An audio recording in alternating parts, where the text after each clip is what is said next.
Welcome to IBTV. Sangareddy జిల్లా గుమ్మడిదల మండలం బొంతపల్లి గ్రామంలో గత రాత్రి కురిసిన భారీ వర్షం తీవ్ర ప్రభావం చూపింది.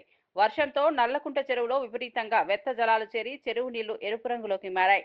ఈ ఎరుపు నీరు చుట్టుపక్కల ఉన్న వందల ఎకరాల పంట పొలాల్లోకి చేరి రైతాంగాన్ని తీవ్ర ఆందోళనకు గురిచేస్తోంది.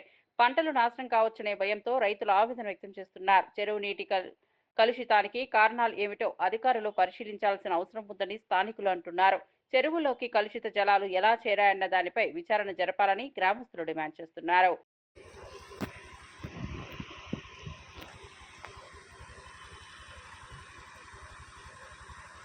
అందరికీ నమస్కారం.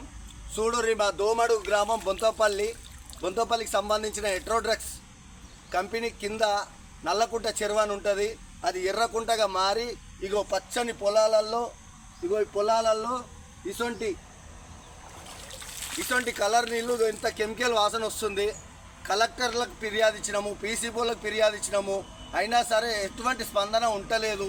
వాళ్ళని కూడా కొనేస్తుర్రు, పైన ఎయిర్పోసలను కూడా కొనేస్తుర్రు. ఇటువంటి గ్రామంలో బతుకుతున్నాము. ప్రతి ఇంట్లో ప్రతి ఒక్కరికి రెండు రోగాలు, మూడు రోగాలు ఉన్నాయి.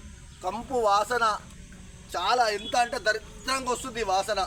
కాకపోతే తప్పదు కాబట్టి ఈ కడుపు కోస పిల్లలకు కానీ ఎవరికి కానీ తగలొద్దని ఈ ఉద్దేశంతో దిగి మరి ఇలాంటిది పంపిస్తామనే ఉద్దేశంతో వచ్చినాము. ఈ దురద బాగా చాలా దురద కూడా వస్తుంది.